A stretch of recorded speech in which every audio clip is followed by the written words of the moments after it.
Assalamualaikum. Kenapa mengganggu sebentar?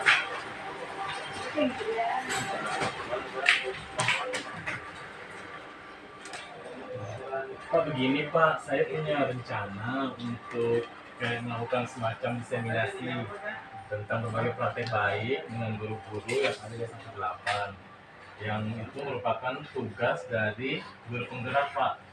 Jadi semacam berbagai praktek materinya tentang budaya positif.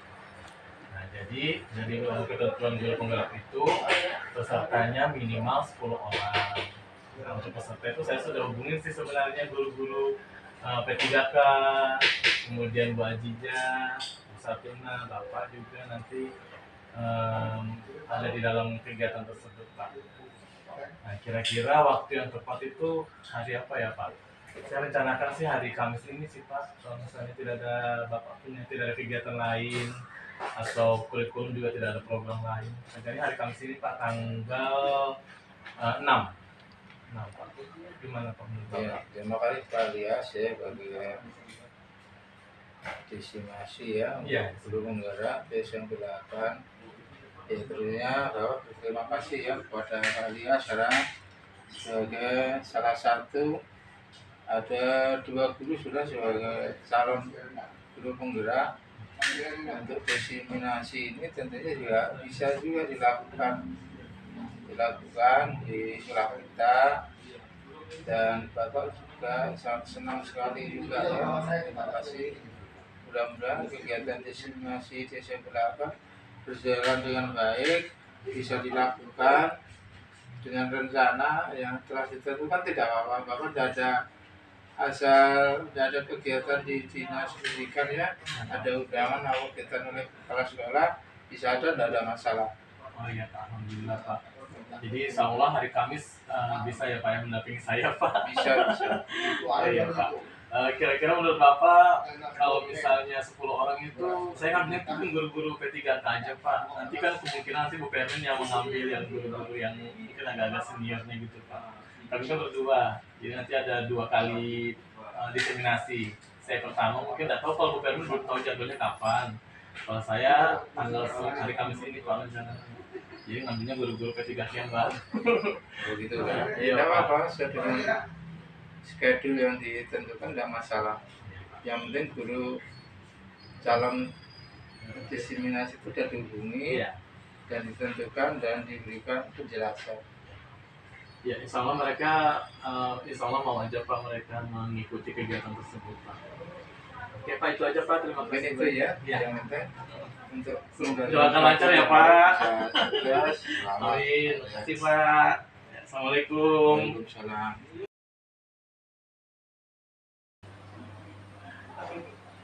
Selamat siang dan salam sejahtera untuk kita semua. Patutlah kita mengucap syukur kepada Tuhan Yang Maha Esa karena pada siang hari ini kita boleh berkumpul bersama-sama dalam kegiatan yang akan dilaksanakan dalam rangka pemenuhan tugas TGP Angkatan 10 Kota Samarinda oleh Bapak alias Toga. Pertama-tama sebelum kita mulai kegiatan kita pada saat ini, mari kita berdoa sesuai dengan keyakinan kita masing-masing. Berdoa dimulai.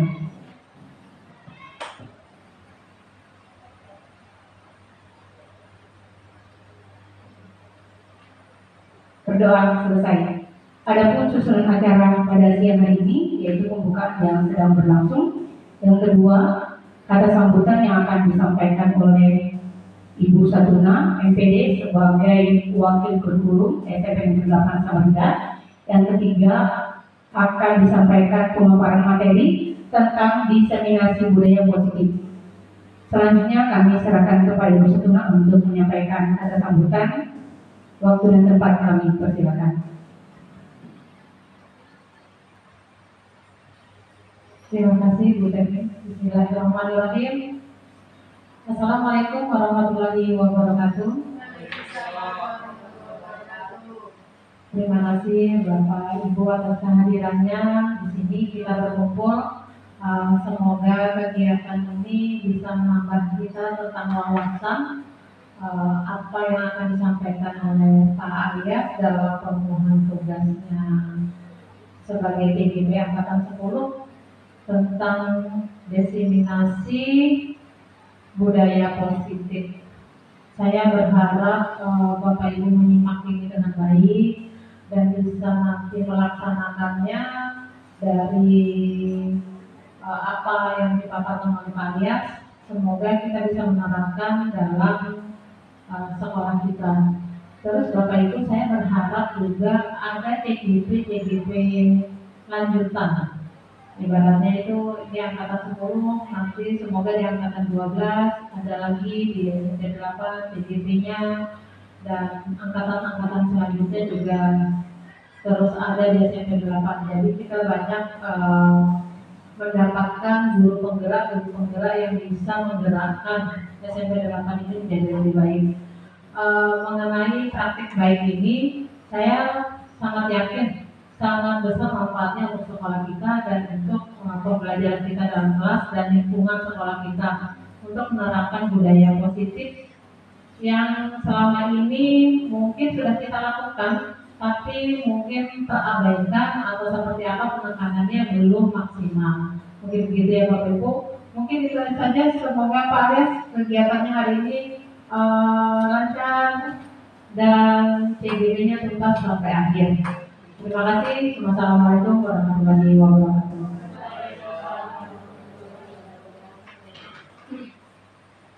Kami mengucapkan terima kasih kepada Ibu Satuna selaku Wakil Guru yang sudah menyampaikan sambutan pada siang hari ini. Dan saat ini kita akan mendengarkan pemaparan materi tentang diseminasi budaya positif untuk pemenuhan tugas 1.4. Dan saya berharap kita semua yang mendengarkan pemaparan materi ini bisa mengambil hikmah, bisa mengambil pelajaran dari semua ini dan bisa kita terapkan untuk semester depan kurikulum merdeka di tahun ketiga di SMP 8. Kepada Bapak Alias Toba, kami persilakan. Terima kasih Ibu.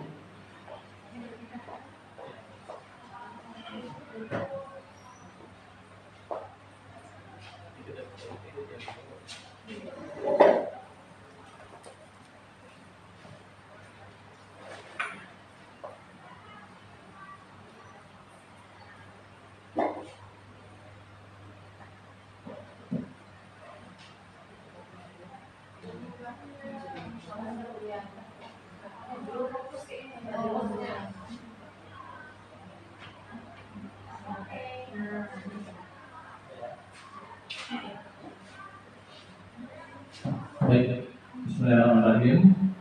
Assalamualaikum warahmatullahi wabarakatuh. Jadi pertama-tama saya ucapkan terima kasih kepada Bapak Ibu hebat SMP Negeri 8 Samarinda yang telah hadir dalam kegiatan ini untuk melengkapi tugas guru penggerak saya dalam modul 1.4, yaitu diseminasi budaya positif. Terima kasih banyak. Kemudian saya juga ingin mengucapkan terima kasih atas sambutan dari Ibu Satuna mewakili Bapak Kepala Sekolah atas sambutan tersebut, memberikan dukungan terhadap saya untuk mengikuti kegiatan guru penggerak ini lebih baik lagi. Baik, saya akan menyampaikan materi tentang diseminasi atau pembebasan modul 1.4, menyebarkan pemahaman dan penerapan pengalaman tentang budaya positif. Ya, jadi kalau kita berbicara mengenai budaya positif, kira-kira dalam pikiran Bapak Ibu yang terbesit itu apa kata-kata budaya positif? Kebiasaan baik. Betul, kebiasaan baik. Ada lagi? Kebiasaan memberikan salam, betul. Ada lagi? Ya. Karakter-karakter yang baik. Ya. Ya, karakter-karakter yang baik yang dilakukan oleh anak. Ya, betul sekali ya. Terus, apakah budaya positif itu perlu dilaksanakan di sekolah kita? Perlu ya.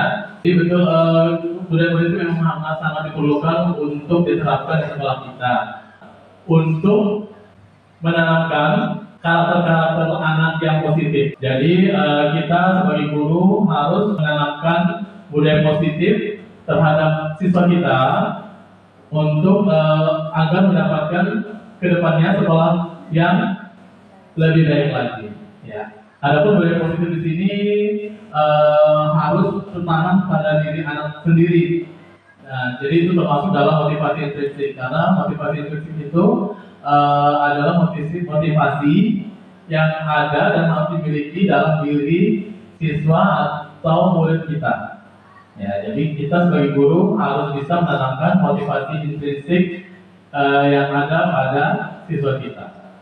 Baik, budaya positif sendiri adalah nilai-nilai dan kebiasaan-kebiasaan di sekolah yang berpihak pada peserta didik agar mereka dapat berkembang menjadi pribadi yang kritis, penuh hormat dan bertanggung jawab. Nah, jadi di sini adalah peran kita sebagai guru untuk memberikan kebiasaan-kebiasaan baik terhadap peserta didik agar tumbuh dalam diri mereka itu pribadi yang kritis, penuh hormat dan bertanggung jawab. Nah, untuk membangun budaya positif, sekolah perlu menyediakan lingkungan yang positif, aman dan nyaman agar murid-murid mampu berpikir, bertindak dan mencipta dengan merdeka, mandiri dan bertanggung jawab. Jadi di sini kita harus membuat lingkungan positif di sekolah kita. Bayangkan jika sekolah kita itu berada dalam kondisi yang tidak aman, kemudian siswa merasa tidak aman bersekolah, otomatis dalam melakukan pembelajaran juga siswa juga tidak akan merasa nyaman dalam melakukan pembelajaran. Jadi tugas kita adalah salah satunya yaitu membuat lingkungan yang positif di sekolah kita. Lazimnya disiplin dikaitkan dengan kontrol. Dalam hal ini kontrol guru dalam menghadapi murid. Jadi di sini disiplin itu masih dibutuhkan kontrol guru. Jadi guru di sini mengontrol siswa dalam mendisiplinkan siswa. Lanjut. Oke, di sini ada kegiatan kepala tangan. Nah, di sini kepala tangan di sini berhubungan dengan kontrol guru. Kontrol guru, kontrol siswa, kontrol murid juga ada hubungannya dengan kegiatan kepala tangan. Ini ada sebuah semacam ilustrasi. Misalkan di sini ada A dan B. A dan B itu di mana A itu adalah kita sendiri, kemudian B itu adalah orang di sekitar kita. Nah, sobeklah secara kertas kecil, tuliskan benda atau sesuatu yang sangat berharga untuk Anda. Letakkan di salah satu tangan Anda dan genggam benda tersebut dengan segala daya dan kekuatan. Buatlah sebuah kepalan yang kencang, gitu ya. Jadi posisi A ini atau kita itu memiliki sebuah benda yang sangat berharga atau sesuatu yang sangat berharga yang kita miliki, kemudian kita genggam sesuatu yang berharga itu di kepala tangan kita. Kemudian ada teman kita yaitu si B akan mencoba dengan sekuat tenaga dengan berbagai cara untuk meminta Anda memberikan benda tersebut. Bisa membujuk, mengancam, menghardik, merayu, menyuap, apa saja atau dapat membuka kepala tangan Anda.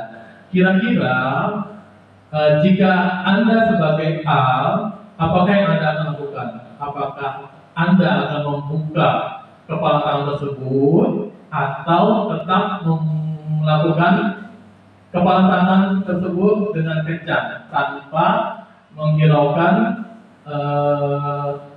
keinginan dari si B atau dari luar, dari teman Anda? Saya minta pendapatnya, mungkin Bu Siska mungkin. Kalau terima kasih Pak ya. Kalau untuk prinsip hidup saya ya punya saya. Punya saya ya bukan punya orang. Jadi apapun itu yang menurut saya berharga, nggak boleh orang minta, mengambil atau mencuri, kecuali ilmu. Seperti itu. Terima kasih. Terima kasih Bu. Ada pendapat lain? Ada pendapat lain? Setuju? Setuju ya? Jadi setuju bahwa tidak akan membuka kepala tangan tersebut apapun yang dilakukan oleh teman atau orang di sekitar kita. Berarti dengan intinya tetap mempertahankan apa yang sesuatu yang berharga tersebut tetap menjadi milik kita, gitu ya. Ya, sebenarnya jawaban tersebut juga benar, gitu ya, karena ini berhubungan dengan kontrol kita sebagai manusia. Jadi kita punya hak untuk mempertahankan atau melepas sesuatu yang berharga tersebut. Nah, seperti itu. Jadi kalau misalnya kita punya pemikiran misalnya saya akan memberikan sesuatu yang berharga itu kepada teman saya, mungkin karena teman saya itu lebih membutuhkan, lebih menginginkan, kan terjadi Bapak Ibu akan membuka kepada teman tersebut dan memberikan sesuatu yang berharga. Tapi kalau misalnya teman atau orang-orang di sekitar tersebut kalau kita berpikir ternyata saya lebih penting kok, saya punya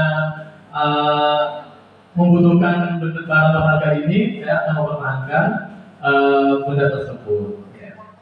Ya, betul. Itu semua berada pada kontrol diri kita masing-masing, diri kita sendiri. Kita sendiri yang memegang kontrol atas kepala tangan kita.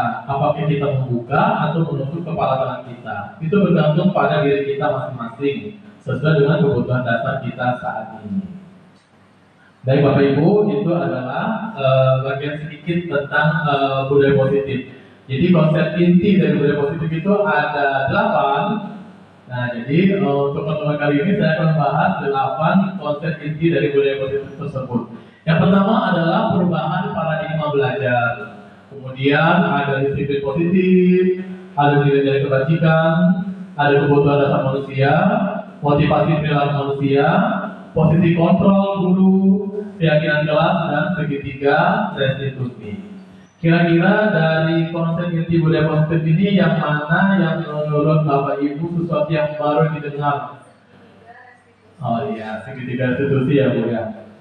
Ada yang lain lagi? Posisi kontrol guru ya Bu ya. Keyakinan kelas juga baru ya Pak ya. Iya, baik dari beberapa tadi itu nanti kita akan bahas dalam pertemuan diseminasi ini ya. Oke, yang pertama adalah perubahan paradigma belajar. Oke, jadi di sini saya mau tanya dulu, selama kita belajar, kita mungkin pernah mendengar tentang teacher center atau student center. Ya, jadi bahasa Indonesia-nya pembelajaran yang berpusat pada guru dan pembelajaran yang berpusat pada siswa. Nah, selama ini Bapak Ibu telah melakukan kegiatan seperti apa? Apakah teacher center atau student center? Teacher center ya. Ya, teacher center ya. Iya, semuanya ya Bu. Rata-rata ya, rata-rata sudah melakukan teacher center, mungkin kecuali Bu Saduna mungkin ya sudah melakukan student center. Ya, memang rata-rata saya juga termasuk teacher center. Ya, jadi sebelum saya belajar tentang guru penggerak ini, saya juga termasuk guru yang teacher center. Jadi semuanya itu dari saya gitu kan, apalagi bidang studi matematika. Kalau pikiran saya betul, karena kadang tuh kita memberikan, saya sendiri pribadi kalau misalnya saya menunggu respon dari siswa itu terlalu lama, jadi materi itu kadang nggak selesai 2 jam, 3 jam gitu. Nah, jadi saya itu ya pertama mungkin karena materi juga terlalu banyak, jadi ya sudah saya kasih materi, jadi ya intinya ya langsung ke teacher center. Jadi saya terus yang memberikan materi, siswa tinggal mendapatkan ilmu dari saya gitu. Nah, sebenarnya hal itu adalah sesuatu yang bukan tidak baik tapi kurang baik ya. Ada saatnya mungkin kita membutuhkan teacher center, tapi sebaiknya kita melaksanakan student center. Nah, student center ini berarti berpihak pada siswa. Berhubungan dengan pembelajaran yang berpusat pada siswa, maka diadakanlah pembelajaran berdiferensiasi. Ya, di mana berdiferensiasi itu adalah pembelajaran yang berpihak pada siswa.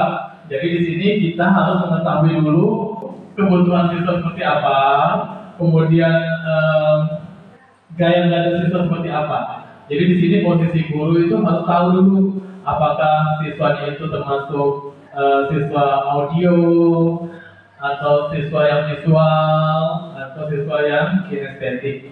Jadi di sini kita harus pintar-pintar mencari metode yang tepat untuk memberikan pembelajaran terhadap siswa, di mana pembelajaran tersebut akan memberikan dampak terhadap semua siswa yang ada di kelas tersebut, meskipun dia berbeda gaya belajar.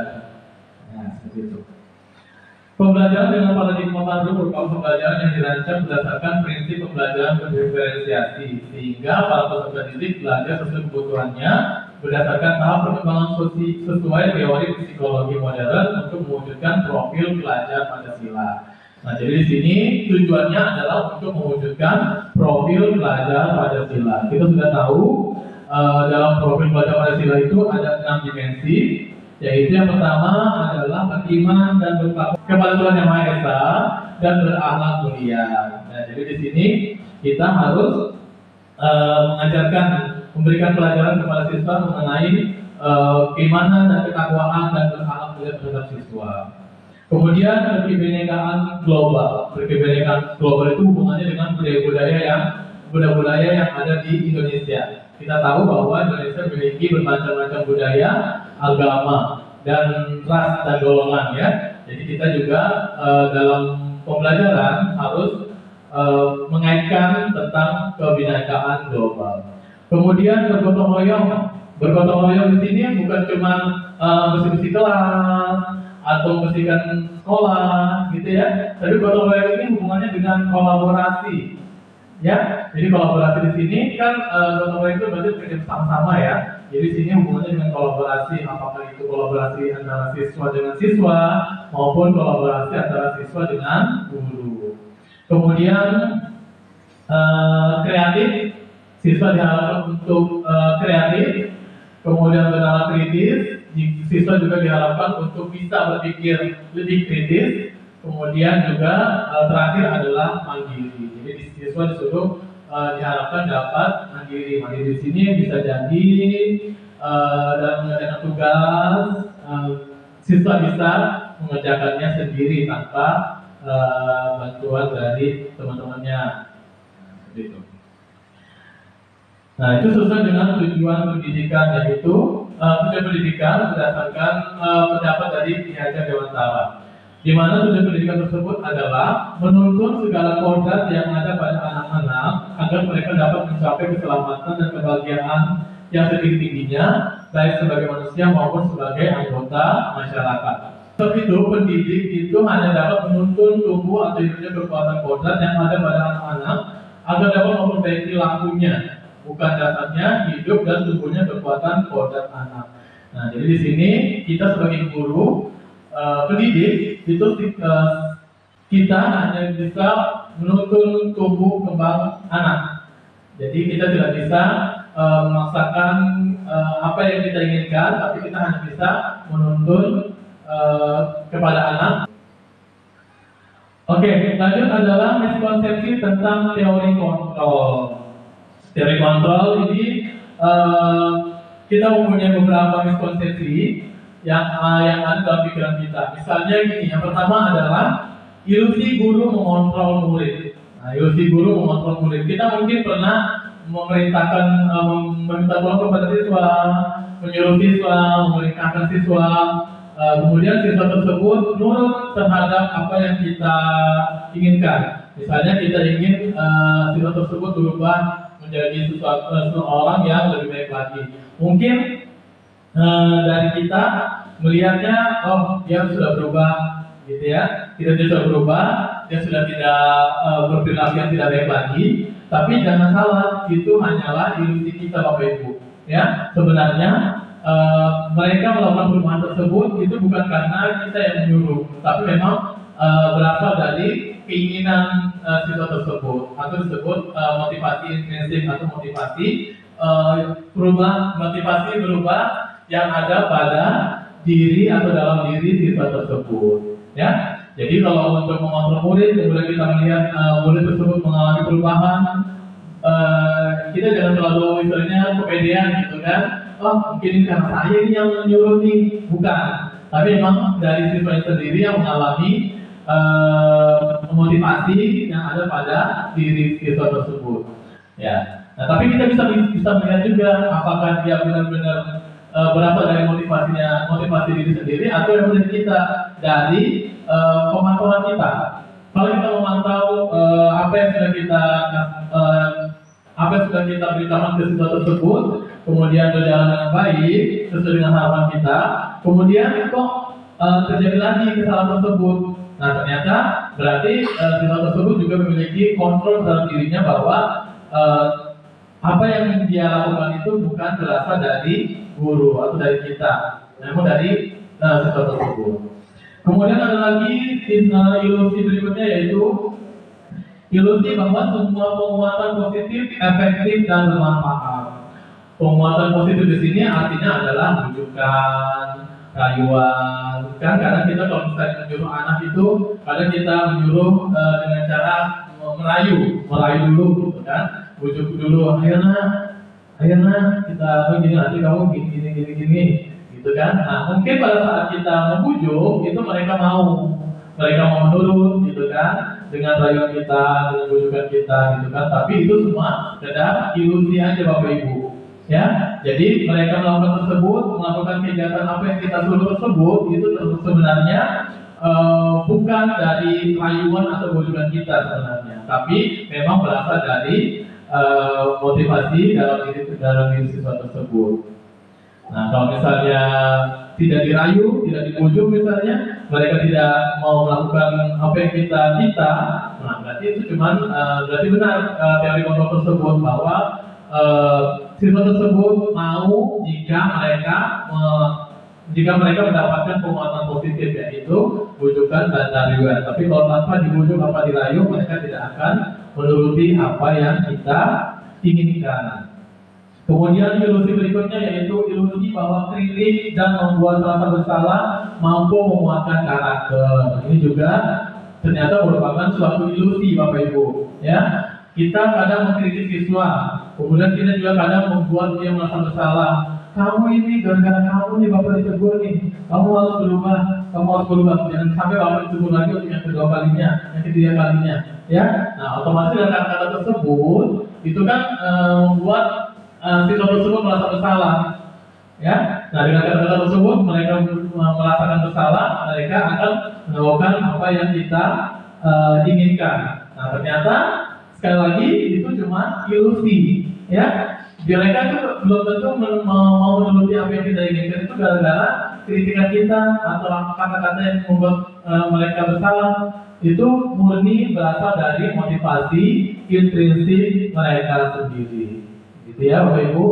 Jadi kalau misalnya mereka tidak mau melakukan, meskipun kita berikan kritik atau misalnya kita memberikan mereka rasa bersalah, tapi mereka tidak mau melakukan, kalau mereka tidak mau melakukan, mereka kan nanti merasa tidak nyaman gitu kan terhadap kita. Nah, jadi mereka melakukan. Terakhir adalah ilusi bahwa orang dewasa berhak memaksa. Nah, jadi kita sebagai guru otomatis lebih dewasa daripada anak-anak, ya. Jadi kita paling merasa bahwa kita ini berhak untuk memaksa anak-anak ini, kita berhak untuk merintah mereka melakukan apa saja, gitu ya. Nah, jadi bukan berarti karena kita dewasa, kemudian siswa kita itu di bawah kita berhak untuk memaksa dan menuruti apa yang kita inginkan. Nah, gitu ya. Begitu juga mungkin termasuk contohnya misalnya kita sebagai teman sejawat misalnya teman kita meminta sesuatu, kita juga mempunyai hak kontrol dalam diri kita apakah kita mau atau tidak mau untuk mengikuti apa yang diinginkan oleh teman sejawat kita. Itu sesuai dengan kontrol yang ada pada diri kita. Mungkin kalau misalnya sesuatu yang baik, kita akan melakukan, bersedia membantu, gitu ya. Tapi kalau misalnya sesuatu yang tidak baik, kita juga tidak akan mau membantu. Kemudian kita juga sesuaikan juga dengan kebutuhan kita masing-masing. Misalnya kita repot, sibuk, ya kan? Kemudian kita juga tidak akan membantu teman sejawat kita. Atau contoh lagi, misalnya kepala sekolah dengan kita misalnya. Kepala sekolah membuat aturan guru hadir di sekolah jam 7.15 misalnya. gitu ya. Nah, kemudian tiap hari itu kepala sekolah datang terus tiap hari di jam 7 misalnya untuk memantau kedatangan guru-guru di sekolah. Ya, mungkin karena ada omongan dari kepala sekolah tersebut sedikit memerintah gitu, mungkin kita nurut, ya kan? Tapi masalah kemudian juga kepala sekolah juga memantau ke kondisi kita tiap hari, mungkin kita juga bisa nurut karena kan ada kepala sekolah nih, kita takut gitu kan untuk tidak hadir jam 7.15. Tapi pada saat misalnya kepala sekolah ada pelatihan atau ada kegiatan misalnya apel di dinas misalnya, otomatis kan kepala sekolah tidak bisa hadir di sekolah. Nah, disitulah kita bisa melihat apakah motivasi intrinsik dalam tubuh kita itu ada atau tidak ada. Disitulah kita terlihat gitu. Jadi kalau misalnya kita tahu, oh bapak ada dianu nih pelatihan 3 hari nginap di hotel mana gitu kan, tidak bakal ke sekolah. Nah, disitulah bisa terlihat apakah motivasi intrinsik itu muncul dalam tubuh kita atau tidak. Kalau misalnya muncul, ya tetap kita melakukan rutinitas kita sehari-hari, yaitu datang ke tempat waktu ya jam 7.15. Tapi kalau misalnya motivasi intrinsik tersebut tidak ada pada tubuh kita, pada diri kita, nah otomatis sudah tahu ada pelatihan di tempat sekolah, ya sudah nanti aja jam-jam sesuai jam mengajar kita, atau nanti aja pada saat jam sesuai dengan apa yang setelah kita melakukan apa yang keperluan kita, kemudian baru kita turun ke sekolah. Jadi harapannya kita bisa menanamkan motivasi intrinsik dalam tubuh kita, diri kita dulu, kemudian kita bisa menanamkan motivasi intrinsik tersebut juga kepada siswa, menyebarkan motivasi intrinsik ini kepada setiap orang yang ada di sekitar kita. Lanjut. Jadi di sini ada juga materi merubah paradigma stimulus respon ke pendekatan teori kontrol. Jadi hubungannya dengan teori kontrol. Teori kontrol semula kita memiliki pikiran tentang stimulus respon itu diperbaiki dengan teori kontrol. Yang pertama adalah realitas atau kebutuhan kita sama. Dalam stimulus kontrol, dalam stimulus respon, realitas kebutuhan kita sama. Nah, sedangkan pada teori kontrol, realitas kebutuhan kita berbeda. Ya, jadi di sini kita tahu bahwa kebutuhan kita itu sebenarnya berbeda. Masing-masing orang berbeda kebutuhannya. Kita harus mempunyai pemikiran seperti itu. Mindset kita dirubah bahwa masing-masing kebutuhan itu masing-masing orang itu memiliki kebutuhan yang berbeda. Si A, si B pasti memiliki kebutuhan yang berbeda. Kita sesama teman sejawat juga pasti memiliki kebutuhan yang berbeda-beda. Nah, begitu juga siswa kita. Dari siswa kita yang ada di kelas itu sebanyak 20-an lebih itu pasti juga memiliki kebutuhan yang berbeda-beda. Jadi kita harus bisa memahami kebutuhan masing-masing siswa yang berbeda-beda tersebut. Kemudian ada lagi stimulus respon berikutnya adalah semua orang melihat hal yang sama. Pada teori kontrol, setiap orang memiliki gambaran berbeda. Ini hubungannya dengan hayalan atau bayangan yang diinginkan oleh masing-masing.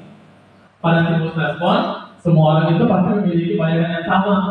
Sedangkan pada teori kontrol itu sebenarnya bayangan orang-orang itu berbeda-beda. Jadi misalnya si A itu memiliki pendapat terhadap misalnya saya sebagai guru matematikanya, Bapak alias itu seperti ini. Ternyata setiap anak yang ada di kelas itu memiliki bayangan yang berbeda terhadap saya. Ada yang suka, ada yang tidak suka, gitu kan? Nah, jadi kita tidak boleh memiliki bayangan yang sama. Kita memiliki pikiran bahwa setiap siswa itu pasti memiliki gambaran yang berbeda terhadap sesuatu hal. Kemudian stimulus respon berikutnya, kita mencoba mengubah orang agar berpandangan sama dengan kita. Ini artinya kita memaksa orang agar memiliki pandangan atau keinginan yang sama dengan kita. Nah, sedangkan pada teori kontrol, kita berusaha memahami pandangan orang lain tentang dunia. Nah, jadi di sini kita tidak boleh memaksakan apa yang kita inginkan. Misalnya si A, kamu harus begini. Nah, jadi kita di sini untuk teori kontrol, kita harus memahami pandangan orang lain tentang dunia. Misalnya aja siswa yang terlambat misalnya, kita kan pasti memaksakan kepada siswa bahwa hadir jam 7.15 misalnya. Nah, sedangkan kadang itu kan ada siswa yang terlambat atau yang tidak bisa tepat waktu datangnya kan. Nah, kita memahami alasan dia datang terlambat itu apa. Nah, pandangan mereka tuh, pendapat mereka tuh alasannya apa, kenapa terlambat. Lanjut, perilaku buruk dilihat sebagai suatu kesalahan. Nah, di sini pokoknya kalau kita melihat anak-anak yang nakal, mucil, gitu kan, pasti dicap, ini siswa ini pasti tidak baik ini, buruk ini pasti anak ini. Dia tidak mempunyai karakter yang baik sebenarnya. Nah, pada kali kontrol, semua perilaku memiliki tujuan. Jadi di sini, kalau stimulus respon itu perilaku buruk itu langsung dicap sebagai sosok yang buruk. Nah, tapi di sini untuk dari kontrol itu semua perilaku memiliki tujuan. Jadi siswa yang nakal, yang istilahnya muncul di kelas, itu pasti dia mempunyai alasan kenapa sih mereka berbuat seperti itu. Nah, tugas kita sebagai guru untuk mengetahui alasan mereka nakal, muncul kelas itu apa alasannya. Jadi tugas kita seperti itu. Kemudian orang lain bisa mengontrol saya. Orang lain bisa mengontrol saya, itu untuk stimulus respon. Untuk teori kontrol, hanya Anda yang bisa mengontrol diri Anda. Ya, itu tadi hubungannya dengan motivasi intrinsik dan motivasi ekstrinsik ya. Jadi untuk stimulus respon, orang lain itu memberi masukan, istilahnya ya, pelipang ya. Istilahnya pelipang untuk stimulus respon itu. Jadi apa yang diomongkan orang lain itu kita ikut, apa yang kasih masukan ke orang lain kita ikut gitu ya. Sedangkan untuk teori kontrol kita mempunyai hak untuk mengontrol diri kita. Jadi kita tidak bisa dikontrol sama orang meskipun orang itu memberikan pendapat baik menurut mereka seperti ini, tapi kita juga punya pemikiran tersendiri untuk mengikuti atau tidak mengikuti pendapat dari orang lain tersebut. Lanjut, pemaksaan ada pada saat rujukan gagal. Nah, paksaan itu ada pada saat rujukan gagal. Jadi pada saat kita sudah lemah lembut, kemudian kita naik lagi ke tingkat berikutnya yaitu nasihat. Nah, sudah kita lakukan lemah lembut dengan kata-kata yang lembut, kemudian nasihat, kemudian sudah mulai masih juga berbuat seperti itu, berarti kita sudah mulai memaksa. Itu menurut stimulus respon. Tapi kalau menurut teori kontrol, kolaborasi dan konsensus menciptakan pilihan-pilihan baru. Konsensus itu kesepakatan ya. Konsensus semacam kesepakatan ya. Jadi di sini ada langkah-langkah tertentu untuk supaya anak tersebut mau nurut terhadap kita, yaitu dengan cara kolaborasi dan kerjasama. Kemudian kesepakatan di sini juga bisa dilakukan, yaitu dengan cara berdiskusi terhadap anak tersebut mau apa, mau seperti apa gitu. Jadi biar kita tahu, biar apa yang kita inginkan juga bisa dilakukan oleh anak tersebut. Kemudian terakhir, model berpikir menang kalah ya. Jadi di sini ada kalau untuk stimulus respon, kita pasti sebagai guru tidak mau dikalahkan oleh siswa, ya kan? Pasti kita maunya menang terus ya, menang terus meskipun alasan siswa ini. Nah, tetap kita kalau bisa kita adalah pemenangnya. The winner itu adalah teacher, gitu kan? Nah, untuk teori kontrol, model berpikir menang-menang. Tapi kita pernah dengan win-win solution, gitu ya, win-win solution. Jadi antara guru dan siswa itu harus menemukan jalan terbaik, tidak menyinggung siswa dan juga tidak memberatkan guru. Jadi masalah-masalah yang muncul itu kalau bisa harus win-win solution. Jadi antara guru juga dan siswa juga mendapatkan solusi yang baik untuk permasalahan yang muncul. Oke, lanjut, apa makna disiplin? Ini hubungannya dengan disiplin positif. Mungkin kita mendengar kata disiplin itu identik dengan kata aturan, ya kan? Aturan, kemudian hukuman, ya. Nah, sebenarnya disiplin itu adalah berasal dari kata disiplina yang artinya belajar. Nah, belajar itu kan berarti berasal dari diri kita masing-masing. Sejauh mana ilmu atau pengetahuan yang ingin kita pelajari itu bergantung pada diri kita sendiri. Nah, awal kata disiplin tersebut berasal dari pada diri kita sendiri, yaitu disiplin diri. Di mana diri kita sendiri itu harus memiliki tanggung jawab terhadap apa yang dilakukannya berdasarkan nilai-nilai yang diyakini. Jadi disiplin diri itu harus dimunculkan pada diri kita sendiri. Nah, setelah muncul disiplin diri, maka muncullah disiplin positif. Setelah kita bisa menerapkan disiplin diri itu dengan motivasi intrinsik yang ada pada diri kita, barulah muncul disiplin positif. Disiplin positif merupakan salah satu cara menerapkan disiplin yang bertujuan untuk menumbuhkan kesadaran serta memberdayakan peserta didik tanpa imbalan, penghargaan, reward, ancaman atau hukuman. Jadi tadi yang sudah saya bilang ya, katakan tadi bahwa disiplin positif itu adalah disiplin diri. Jadi kita memiliki motivasi intrinsik dalam diri kita untuk memiliki disiplin positif tanpa ada imbalan, penghargaan, ancaman atau hukuman. Nah, sebagai pendidik, tujuan kita adalah untuk menciptakan peserta didik yang memiliki disiplin diri sehingga mereka berperilaku mengacu pada nilai-nilai kebajikan universal dan memiliki motivasi intrinsik dalam perubahan perilaku ke arah yang lebih baik. Jadi disiplin positif itu mengarah ke perubahan yang lebih baik. Oke, hubungannya dengan nilai-nilai kebajikan. Apa sih nilai-nilai kebajikan tersebut? Nilai-nilai kebajikan tersebut adalah nilai-nilai yang disepakati bersama lepas dari suku, bangsa, agama, bahasa maupun latar belakangnya. Ya, jadi nilai kebajikan itu adalah sesuatu yang baik yang harus ada pada lingkungan kita. Ya, kita ambil contoh aja, misalnya nilai kebajikan pada profil pelajar Pancasila. Yaitu yang pertama, nilai kebajikannya beriman, bertakwa kepada Tuhan Yang Maha Esa dan berakhlak mulia. Kemudian berkebinekaan global, gotong royong, mandiri, bernalar, kritis dan kreatif. Jadi itu adalah nilai-nilai kebajikan yang dimunculkan pada profil pelajar Pancasila.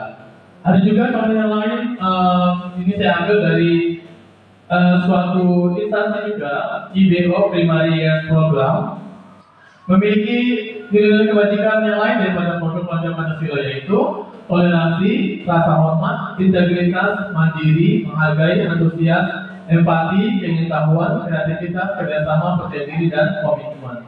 Jadi masing-masing lembaga atau lingkungan itu pasti memiliki nilai-nilai kebajikan yang jelas. Nilai-nilai kebajikan itu adalah sesuatu yang baik yang bisa diterapkan dalam lingkungan di lingkungan sekitar kita. Yang selanjutnya adalah kebutuhan dasar manusia. Kebutuhan dasar manusia, ya. Apa sih kebutuhan dasar manusia? Kebutuhan dasar manusia adalah segala sesuatu yang dibutuhkan oleh manusia untuk mempertahankan keseimbangan kondisi fisiologis dan psikologis yang bertujuan untuk mempertahankan kehidupan dan kesehatan. Nah, jadi di sini jika ada kebutuhan dasar manusia yang satu atau dua yang tidak tercukupi, otomatis pasti kehidupannya juga tidak normal gitu. Masalahnya kadang kita melihat siswa kita nakal atau muncul di kelas atau malas di kelas, itu pasti ada hubungannya dengan kebutuhan dasar manusia siswa tersebut yang tidak tercukupi atau tidak mereka miliki. Nah, menurut Dr. William Glasser, kebutuhan dasar manusia itu ada 5. Yang pertama adalah bertahan hidup, yang kedua kasih sayang dan rasa diterima, yang ketiga penguasaan, yang keempat kebebasan, dan yang kelima adalah kesenangan.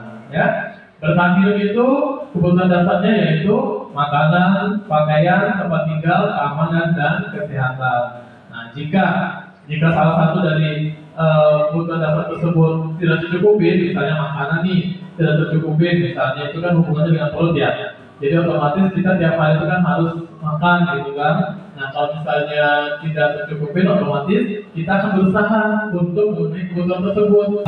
Misalnya dari kehidupan ekonomi itu tidak tercukupi juga untuk membeli makanan misalnya, dan dari situlah mungkin muncul kriminalitas.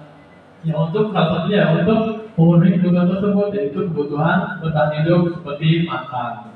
Nah, Kemudian juga kesehatan juga itu juga sangat penting, salah satu kebutuhan bertahan hidup, karena kalau misalnya kesehatan terganggu, otomatis kita tidak bisa hidup, tidak bisa melakukan aktivitas normal seperti biasa, ya.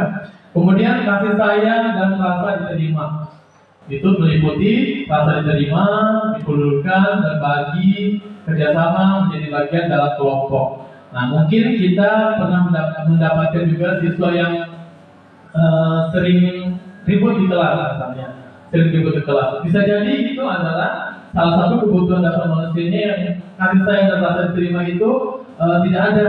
Jadi mereka melakukan sesuatu yang ya betul. Jadi mereka itu melakukan sesuatu keributan di kelas, jadi minta ditegur oleh guru karena dia ingin mendapatkan perhatian dari guru, dari kita sebagai pendidik. Begitu juga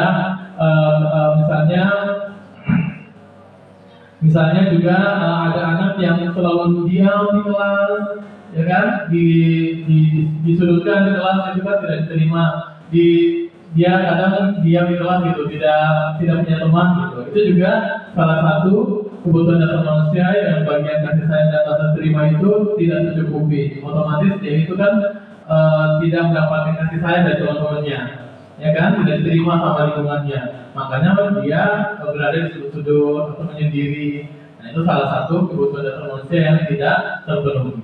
Kemudian ada juga siswa kebutuhan dasar manusia yaitu penguasaan, meliputi harga diri, keinginan untuk dianggap, memimpin, berprestasi, diakui dan didengar. Karena juga siswa saya juga itu kadang ada juga ini selalu kalau saya bertanya itu angkat tangan, mau benarkah, mau salahkah, itu selalu diangkat tangan, kelihatan aktif gitu di kelas gitu kan. Nah, itu salah satu contoh kebutuhan dasar manusia yaitu penguasaan, ingin diakui, ingin dilihat sama teman-temannya bahwa dia itu pintar. Guru-guru juga ingin melihat ke dirinya bahwa dia itu bisa mau diakui sebagai siswa yang pintar, gitu, aktif di kelas. Kemudian kebebasan, mandiri, memiliki pilihan, mencoba hal baru, mampu mengendalikan arah dirinya. Nah, di sini kebebasan di sini kalau menurut saya hubungannya dengan gaya belajar juga. Jadi gaya belajar. Jadi kalau misalnya dia memiliki gaya belajar visual, misalnya kemudian kita kasih metode belajar cuma ceramah, otomatis dia tidak merasa tidak sesuai dengan apa yang dia inginkan. Jadi makanya kadang itu siswa tidak memperhatikan apa yang kita jelaskan karena memang tidak sesuai dengan apa yang diharapkan pada pembelajaran. Diharapkan juga kalau misalnya siswa itu apa yang dia lihat. Jadi kita perlu misalnya kalau matematika itu ada alat seragam, kemudian ada video-video, mungkin disitulah baru dia merasa nyaman pada saat melakukan pembelajaran. Jadi kebebasannya itu bisa terpenuhi karena metode belajarnya adalah visual. Kemudian berikutnya adalah kesenangan. Kesenangan itu meliputi unsur-unsur bermain, humor, antusiasme, dan tertawa. Jadi Bapak Ibu, sekali lagi jangan marahin siswa yang lagi tertawa, karena itu adalah salah satu kebutuhan dasar manusia, yang itu tertawa. Kemudian sering-sering juga menyisipkan lucu-lucu misalnya atau sesuatu kata-kata yang membuat siswa itu tertawa, karena itu adalah salah satu kebutuhan dasar manusia, yaitu tertawa. Saya ada kasus Ibu Ani, guru kelas 5 SD Pelita Hati, sedang bingung menghadapi ulang salah satu murid di kelasnya, Agus.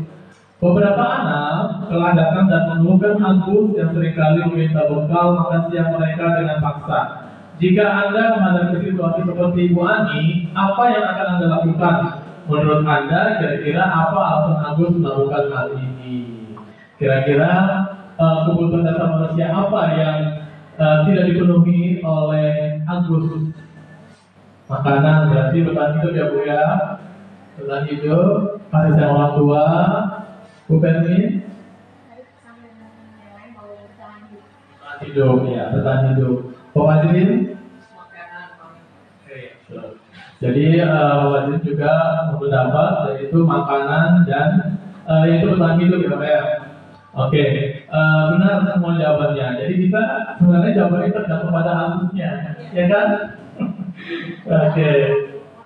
Ya, nah dalam konteks penerapan disiplin positif, Ibu Ani sebenarnya mencari tahu dulu alasan Agus melakukan tindakan tersebut agar mengetahui kebutuhan mana yang sedang berusaha dipenuhi Agus. Jadi jangan langsung kita marahin apa aduan dari teman-temannya, Pak, si Agus gini, makan saya ditambah, saya belum makan nih. Langsung dimakan, langsung diambil sama Agus, gitu kan? Jangan langsung dimarahin Agusnya, tapi kita harus bertanya dulu kepada Agus, kenapa sih dia melakukan seperti itu, kenapa, alasannya apa dia melakukan seperti itu, bukankah itu sesuatu yang tidak baik, gitu kan? Oke, jawaban yang pertama, apabila jawaban Agus karena ia lapar dan orang tuanya tidak membawakannya bekal makan siang, kebutuhannya adalah tentang hidup, ya betul ya. Jadi kalau misalnya alasannya dia, saya lapar Pak, teman saya tidak makan, tidak masak, orang tua saya tidak masak di rumah, saya lapar, kemudian uang jajan saya juga tidak dikasih sama orang tua, jadi saya tidak bisa jajan, ya sudah saya ambil saja makanan teman saya. Nah kalau misalnya seperti itu berarti kebutuhan dasar manusia Agus yaitu bertahan hidup, ya.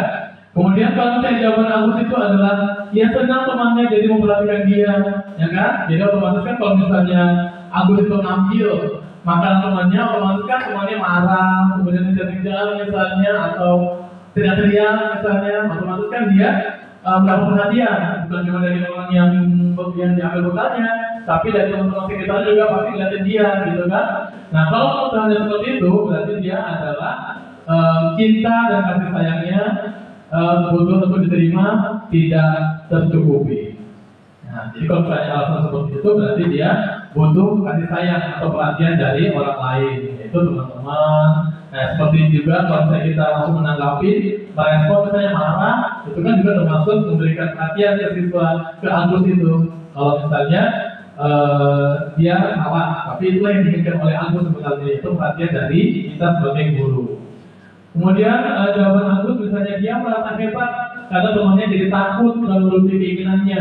Kebutuhannya adalah penguasaan. Jadi dia merasa bangga nih kalau misalnya mengambil bekal temannya, kemudian teman itu takut, nggak mau ngambil, nggak berani ngambil misalnya, si Agusnya merasa bangga. Jadi aku ternyata penguasa di sini, gitu kan? Ada teman-temanku aja nggak ada yang berani mengambil bekalnya lagi kepada sudah saya ambil, kemudian mereka ada yang berani ngambil bekalnya, gitu kan? Merasa bangga dia. Kemudian jawaban Agus berikutnya, kalau dia merasa bosan dengan bekal yang dibawakan ibunya, karena selalu membawakan bekal yang sama, menunya sama, kebutuhannya adalah kebebasan, kebutuhan akan pilihan. Jadi kalau misalnya dia dikasih bekal sama ibunya, gitu kan, tapi bekalnya menunya itu aja, telur ceplok atau telur dadar misalnya sama nasi, sama mie juga, itu ada terus, gitu kan? Nah, terus dia melirik nih bekal temannya ternyata ada ayam, ada udang, ada cumi, bervariasi pokoknya tiap hari bervariasi gitu kan? Nah, tentu si Agus ini kan merasa pengen juga, gitu kan, memiliki makanan tersebut. Nah, jadi kalau jawaban tersebut berarti dia kekurangan kebutuhan dasarnya adalah kebebasan. Jawaban terakhir, apabila Agus iseng saja dan dia menikmati ekspresi wajah temannya yang kesal karena dia ambil makanannya, maka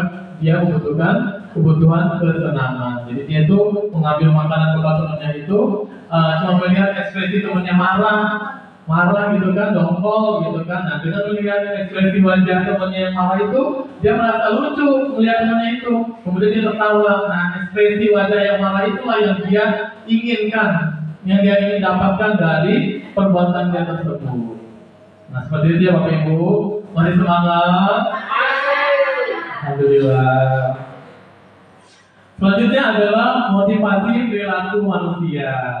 Motivasi perilaku manusia di sini ada dua, motivasi ekstrinsik dan motivasi intrinsik. Yang pertama yaitu untuk menghindari ketidaknyamanan atau hukuman. Nah, jadi siswa itu terkadang melakukan sesuatu hal itu karena dia menghindari ketidaknyamanan atau hukuman dari guru. Misalnya bapak ibu guru menyuruh sesuatu kepada siswa, kemudian daripada saya dihukum sama bapak ibu, ya sudah saya nurut aja deh. Atau misalnya misalnya enak deh, nanti nilai saya kurang, atau nanti image saya terhadap guru itu kurang di mata mereka gitu kan. Kemudian saya tidak membuat penilaian Bapak Ibu terhadap saya itu merasa jadi negatif, ya sudah saya lulus aja deh, gitu ya. Nah jadi itu adalah motivasi ekstrinsik yang berasal dari dua, yaitu dari rasa ketidaknyamanan atau hukuman yang akan diterima jika menolak apa yang diperintahkan oleh Bapak Ibu guru. Kemudian ada lagi untuk mendapatkan imbalan atau penghargaan dari orang lain. Nah ini juga dia akan melakukan sesuatu hal jika ada mendapatkan imbalan atau penghargaan dari orang lain. Kalau misalnya dia mendapatkan imbalan atau penghargaan, baru dia akan berperilaku yang baik sesuai dengan apa yang kita harapkan. Tapi kalau misalnya tidak mendapatkan imbalan atau penghargaan, dia tidak akan mau menuruti apa yang kita inginkan. Itu berarti termasuk dalam motivasi ekstrinsik. Nah yang ketiga, inilah yang diharapkan untuk kita tanamkan kepada diri siswa, yaitu untuk menjadi orang yang mereka inginkan dan menghargai diri sendiri dengan nilai-nilai yang mereka percayai. Jadi di sini harapannya motivasi intrinsik itu muncul dari dalam diri siswa tersebut untuk melakukan apa yang kita inginkan dalam diri tersebut, memang betul-betul dari dalam diri mereka sendiri, tanpa ada hukuman, tanpa ada imbalan atau penghargaan ataupun rasa ketidaknyamanan dari siswa tersebut untuk melakukan sesuatu. Selanjutnya adalah konsep disiplin.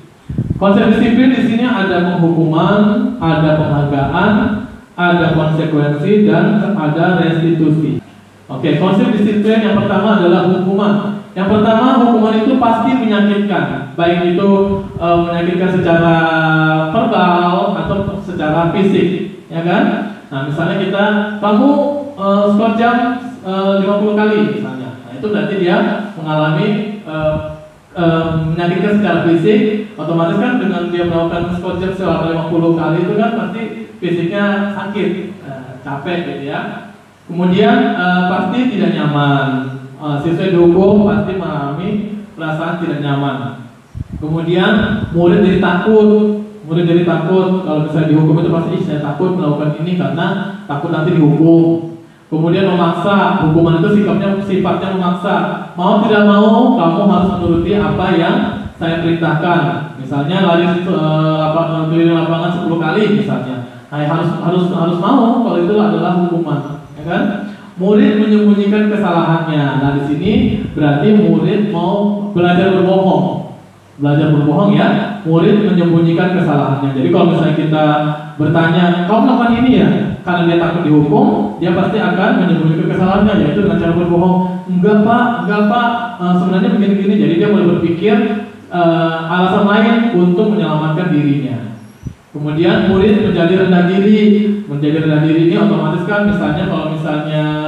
kalau misalnya dia mendapatkan hukuman, dia pasti malu terhadap teman-temannya dan otomatis dia menjadi rendah diri.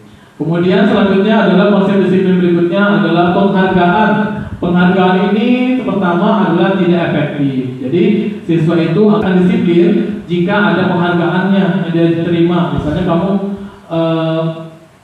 akan melakukan tidak terlambat lagi, misalnya akan saya berikan bintang.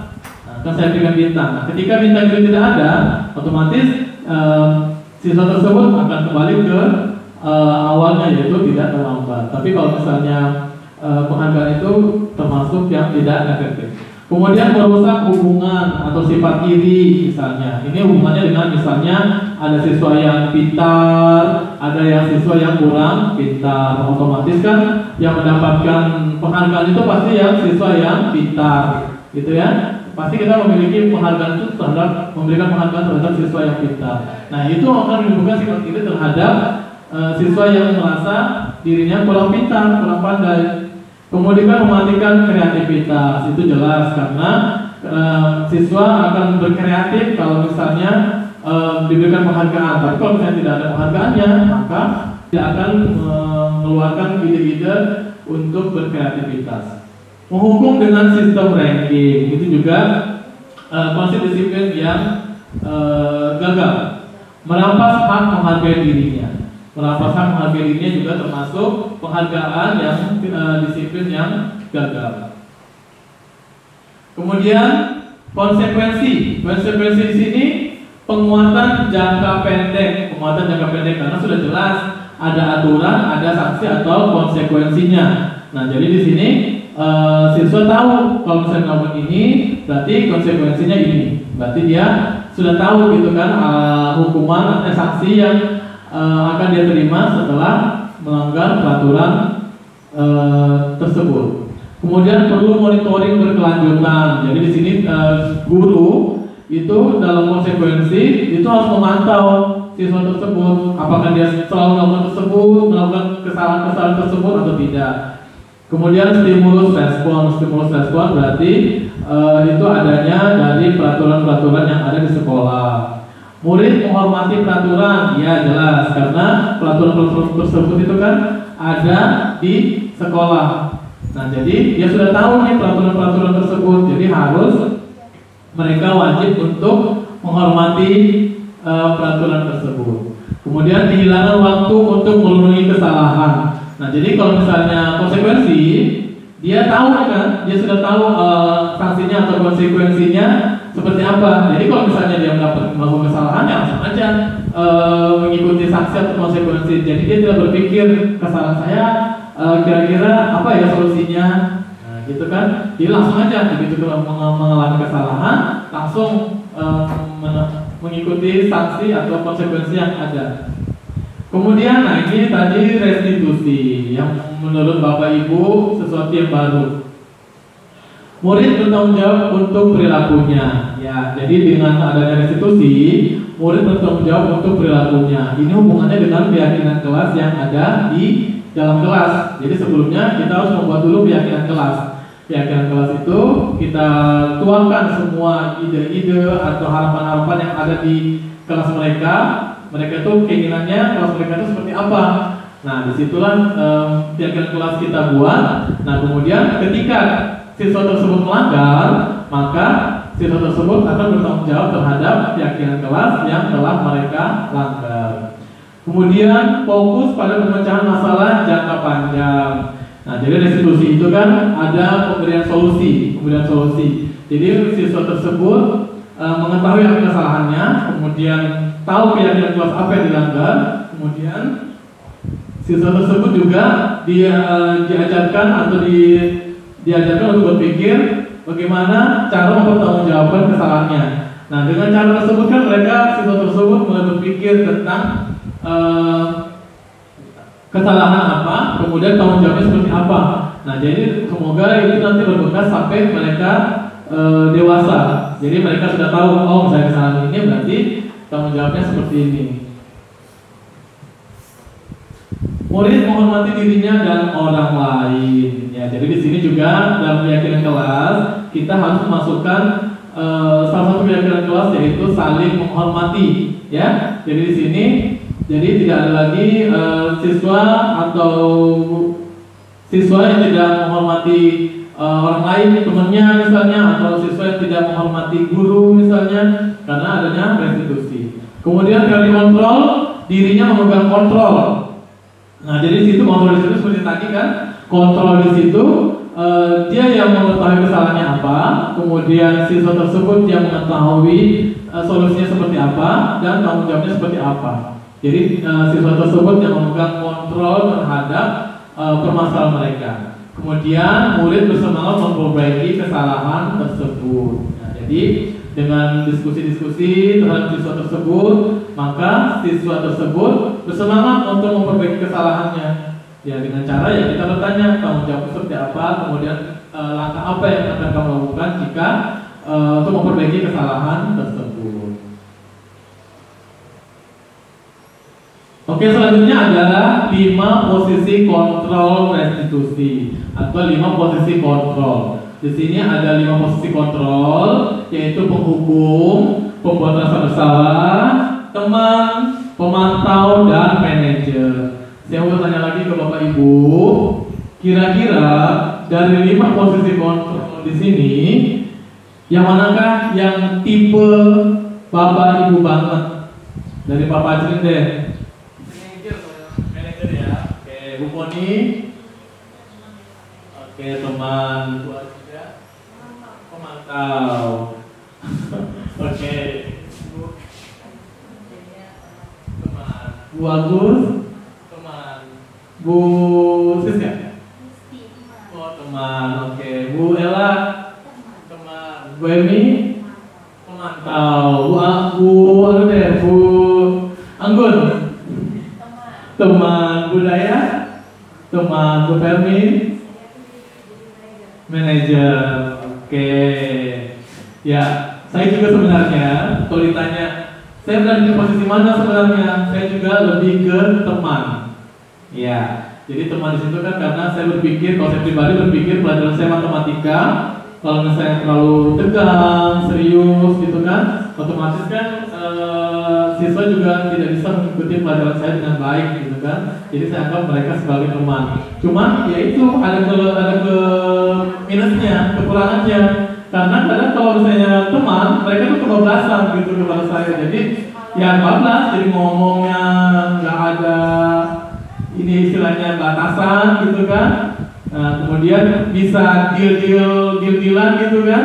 Bapak bisa nggak tugasnya besok aja, tawar-menawar. Nah, sebagai teman kan kita pasti setia kawan gitu kan. Setia kawan berarti kan apapun teman kita inginkan, kita usahakan untuk mengikutinya. Nah, seperti itulah yang saya terapkan juga. Sebenarnya saya juga mengarah ke teman. Wow, banyak ya. Jadi di sini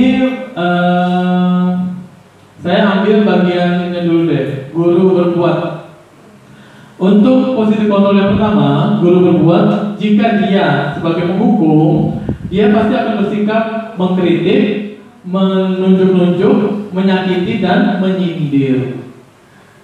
Jika dia sebagai pembuat merasa bersalah, maka dia berceramah dan mengatakan seharusnya kamu tuh begini, ibu kecewa dari kamu seperti ini. Nah, seperti itu ya. Jadi pokoknya kata-katanya itu agak lembut, tapi kata-katanya itu membuat seperti seolah-olah siswanya itu gara-gara dia, ibu akan terjadi seperti ini, ibu akan mengenai dapat sanksi seperti ini. Jadi antara pembuat rasa bersalah sama teman ini agak tipis karena bahasanya sama-sama lembut. Cuman dari segi pembuat rasa bersalah itu menekankan bahwa gara-gara kamu, ibu atau bapak mendapatkan sanksi atau hukuman, jadi bapak dimarahin gitu. Jadi siswa merasa bersalah. Untuk teman, guru akan membuatkan alasan-alasan untuk muridnya. Nah, jadi di sini karena kita bestie gitu kan, berteman sama siswa, jadi apapun kesalahan siswa itu kita berusaha untuk mencarikan alasan. Oh, mungkin dia begini, mungkin dia seperti ini mungkin, makanya dia tidak bisa mengikuti misalnya tugas nih, tidak bisa mengumpul tugas misalnya. Mungkin dia tidak ada kuotanya, atau mungkin dianya memang tidak paham pada saat saya menjelaskan. Jadi kita tuh berusaha untuk mencarikan alasan agar teman kita ini atau siswa tersebut aman-aman aja gitu, tidak ada konsekuensinya. Kemudian pemantau, menghitung dan mengukur. Jadi untuk memantau di sini kita memberikan kesalahan dia seperti apa, kemudian kita juga memberikan konsekuensinya seperti apa. Jadi jelas antara kesalahannya dan sanksinya atau konsekuensinya yang didapat itu apa. Itu pemantau. Manajernya mengajukan pertanyaan-pertanyaan ya. Jadi dengan manajer ini istilahnya lebih ke berdiskusi terhadap siswa, karena tidak bisa seseorang siswa itu melakukan kesalahan tanpa ada alasan atau tujuan. Jadi manajer di sini adalah melakukan diskusi dengan cara meminta penjelasan kepada siswa tentang apa yang telah dilakukan. Sebenarnya dari penghukum, pembuat merasa bersalah, teman, pemantau dan manajer, itu yang diharapkan adalah kita sebagai manajer. Ya, tapi kalau mau turun-turun sedikit, bisalah sebagai pemantau. Jadi kalau bisa antara dua ini aja yang bisa kita terapkan, pemantau atau manajer. Kalau misalnya teman, pembuat merasa bersalah, penghukum itu kita belajar untuk mencari posisi kontrol yang lebih baik lagi. Kemudian Kalau untuk menghukum, guru akan berkata, kalau kamu tidak melakukannya, awas ya, rasakan hukumannya ini. Nah, gitu ya. Kalau untuk membuat merasa bersalah, kamu seharusnya sudah tahu ibu lelah sekali mengatakannya. Ibu stres mikirin kamu misalnya. Jadi itu kan dari kata-kata itu membuat siswa merasa bersalah. Kemudian kalau misalnya posisi kita sebagai teman, guru itu akan berkata, ayolah lakukan demi ibu. Masa kamu tidak mau? Ingat tadi ibu pernah bantu kamu loh. Nah seperti itu ya kata-katanya ya. Kemudian pemantau, apa peraturannya? Apa peraturannya di sini berarti kan yang tadi saya katakan ya, bahwa ada aturan dan ada konsekuensinya. Jadi pemantau di sini jelas ada aturan dan ada konsekuensinya. Kemudian untuk manajer, apa yang kita yakini? Nah di sini hubungannya dengan keyakinan kelas lagi. Nah kalau misalnya dia sudah tahu apa keyakinan kelas yang dia langgar, kemudian dia pasti juga akan tahu solusi atau tanggung jawab yang akan dia laksanakan. Oke.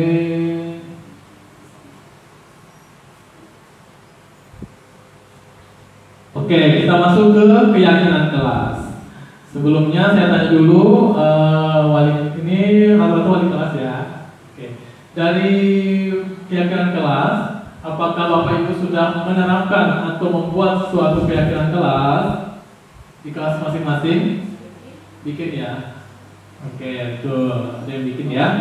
Jadi keyakinan kelas ini adalah sebenarnya keyakinan kelas adalah nilai-nilai kebajikan atau prinsip-prinsip universal yang disepakati bersama secara universal, lepas dari latar belakang, suku, negara, bahasa maupun agama. Menurut dosen, suatu keyakinan akan lebih memotivasi seseorang dari dalam atau intrinsik.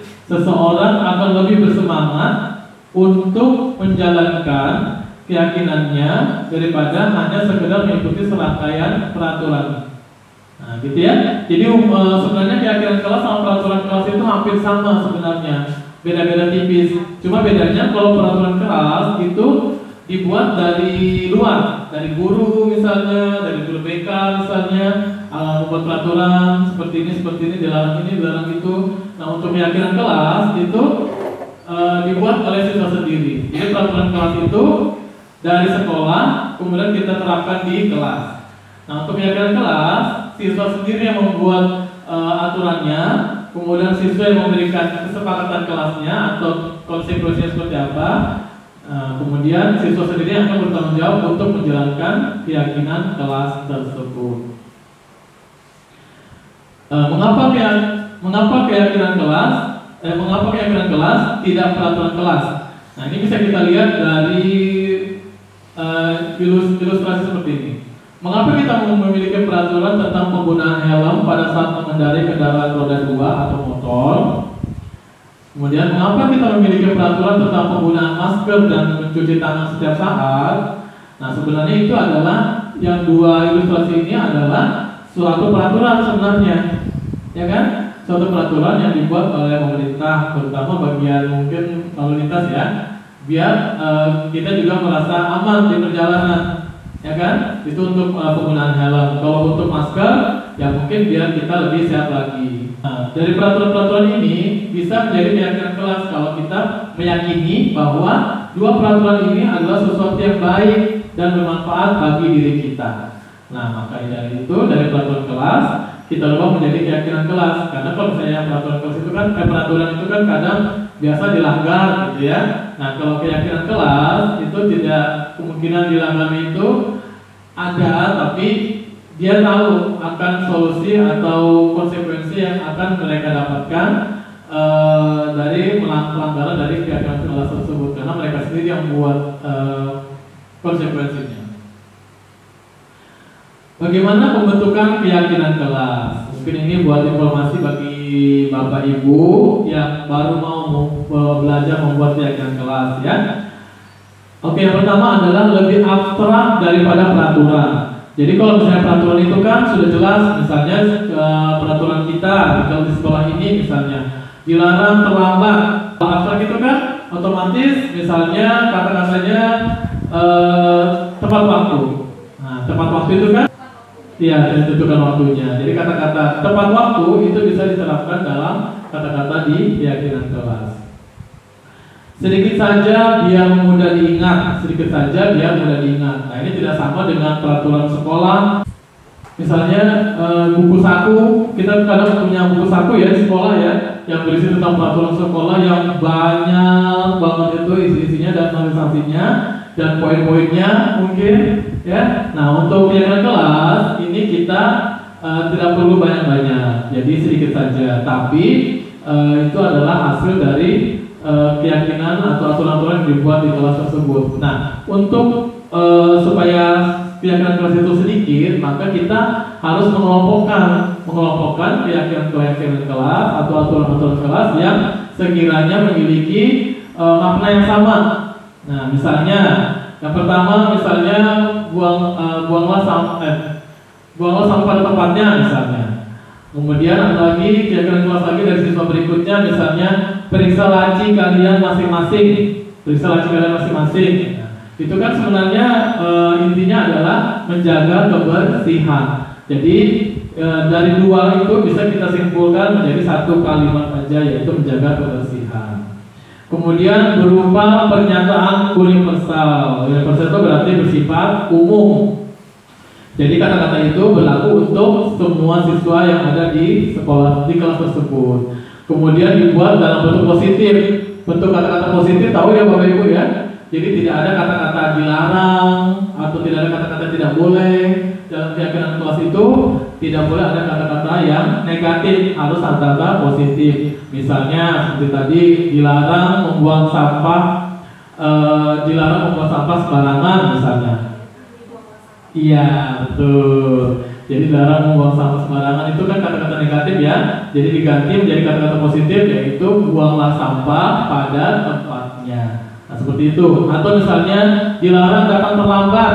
Nah, itu kan berarti kata-katanya negatif. Kita buat kata-kata positif, misalnya datanglah tepat waktu. Nah, itu adalah contoh-contoh dari kata-kata keyakinan kelas. Kemudian dapat diterapkan di kelas. Nah, jadi karena di sini kalian siswa itu yang menuliskan sendiri keyakinan kelasnya, otomatis dia harus bisa menerapkannya di dalam kelas. Jangan sesuatu yang aneh-aneh ditulis di dalam kelas sehingga siswa tersebut juga tidak bisa mengikuti keyakinan tersebut, ya. Kemudian semua warga kelas hendaknya ikut berkontribusi dalam pembuatan keyakinan kelas, ya, jelas banget ya. Jadi di situ misalnya kan kalau kita SMP ya, kalau kita SMP itu ada 10 mata pelajaran dan 10 guru yang mendampingi siswa di kelas tersebut. Jadi di situ juga ikut berpartisipasi dalam keyakinan kelas. Jadi diminta pendapatnya antara guru IPA misalnya, guru matematika, guru bahasa Indonesia, isi keyakinan kelasnya seperti ini, apakah ada tambahan atau tidak. Kemudian siswa juga jelas diminta keyakinan kelasnya, aturan-aturannya seperti apa yang diinginkan. Nah, jadi setelah semua siswa diminta pendapatnya, keyakinan kelasnya seperti apa, kemudian guru-guru matkulnya juga diminta keyakinan kelasnya seperti apa, barulah terjadi keyakinan kelas yang diinginkan. Kemudian bersedia meninjau kembali keyakinan kelas dari waktu ke waktu. Makanya keyakinan kelas itu harus ditempelkan di bagian sudut kelas sehingga siswa dapat membacanya berulang-ulang sehingga siswa tahu keyakinan kelas apa yang ada di kelas tersebut dan berusaha untuk menjalankan keyakinan tersebut dan bertanggung jawab terhadap keyakinan kelas tersebut. Masih semangat Bapak Ibu? Ya, jadi demikian tadi tentang keyakinan kelas. Oke, lanjut. Sekarang kita lanjut ke materi restitusi. Nah, tadi saya tanyakan tadi di awal, materi apa sih yang baru menurut Bapak Ibu? Ternyata materi yang pertama adalah yang baru didengar adalah materi restitusi. Apa sih restitusi tersebut? Proses menciptakan kondisi bagi murid untuk memperbaiki kesalahan mereka sehingga mereka bisa kembali kepada kelompok mereka dengan karakter yang lebih kuat. Jadi restitusi di sini adalah menciptakan kondisi bagi murid itu untuk bisa memperbaiki kesalahannya. Nah, dengan cara apa? Nanti kita lihat langkah-langkahnya di slide berikutnya ya. Oke, ciri-ciri restitusi yang pertama adalah bukan untuk menebus kesalahan, namun untuk belajar dari kesalahan. Jadi restitusi di sini kan kita nanti akan mengadakan dialog terhadap siswa yang bermasalah dengan kita sebagai guru. Kemudian kita tahu kesalahannya seperti apa. Nah, tapi di sini kesalahan tersebut bukan untuk menebus kesalahan, tapi untuk belajar dari kesalahan. Belajar dari kesalahan maksudnya tidak akan mengulangi kesalahan tersebut berkali-kali, ya. Jadi dengan cara restitusi di situ dia lebih memahami kesalahannya apa dan tidak akan mengulangi kesalahan tersebut. Kemudian memperbaiki hubungan. Nah, dengan cara restitusi itu juga bisa memperbaiki hubungan kita antara guru dan siswa, karena di situ adanya diskusi atau dialog antara siswa dan guru. Otomatis misalnya siswa tersebut sebelumnya tidak akrab dengan kita, misalnya dengan dia membuat kesalahan, kemudian dia melakukan diskusi dengan kita, dia pasti sedikit banyak tahu karakter kita seperti apa, ya kan? Kita juga tahu karakter siswa itu seperti apa, sehingga hubungan antara siswa dan guru akan menjadi lebih baik. Kemudian tawaran bukan paksaan. Nah, jadi di sini hubungannya dengan solusi atau tanggung jawabnya seperti apa terhadap kesalahan tersebut. Jadi ditawarkan terhadap siswa tersebut, menurut kamu kesalahannya seperti ini. Kemudian kira-kira tanggung jawabnya itu seperti apa? Nah, jadi di situ tawaran. Jadi siswa yang memikirkan sendiri tanggung jawabnya seperti apa. Bukan kita yang memaksa. Jadi kalau bukan kita yang kamu harus begini untuk perbaiki kesalahanmu harus seperti ini, bukan. Tapi kita memberikan tawaran kepada siswa dan siswa berpikir sendiri tentang tawaran tersebut. Kemudian restitusi menuntun untuk melihat ke dalam diri. Nah, jadi di sini guru itu melihat ke dalam diri siswa itu seperti apa. Jadi kita mencari tahu dari dirinya sendiri itu keinginan seperti apa sih untuk memperbaiki kesalahan tersebut. Kemudian fokus pada solusi. Jadi di sini diskusi tersebut, restitusi itu fokus pada solusi. Jadi tidak mencari siapa yang salah, siapa yang benar, tapi solusi untuk mendapatkan perbaikan terhadap kesalahan yang telah dilakukan. Terakhir, restitusi mengembalikan murid yang berbuat salah pada kelompoknya. Nah, jadi maksudnya di sini adalah dengan cara diskusi atau restitusi, siswa lebih tahu tentang tanggung jawab seperti apa, sehingga juga dapat kembali kepada kelompoknya atau menjadi seorang siswa yang lebih baik lagi. Otomatis kan kalau misalnya siswa tersebut nakal atau tidak berbuat yang aneh-aneh kan otomatis kan pasti dihindari sama siswanya, ya kan, dan dihindari sama teman-temannya. Nah, jadi dengan restitusi tersebut dia akan mengalami perubahan sehingga dia akan menjadi siswa yang baik dan akan diterima kembali sama teman-temannya untuk menjadi siswa yang baik lagi. Oke, dalam segitiga restitusi ada 3 kegiatan atau 3 laku yang akan dilakukan. Segitiga restitusi berarti sisi-sisinya terdiri dari menstabilkan identitas, validasi tindakan yang salah, dan menanyakan keyakinan. Untuk menstabilkan identitas, kita semua akan melakukan hal terbaik yang bisa kita lakukan. Itu kata-katanya ya.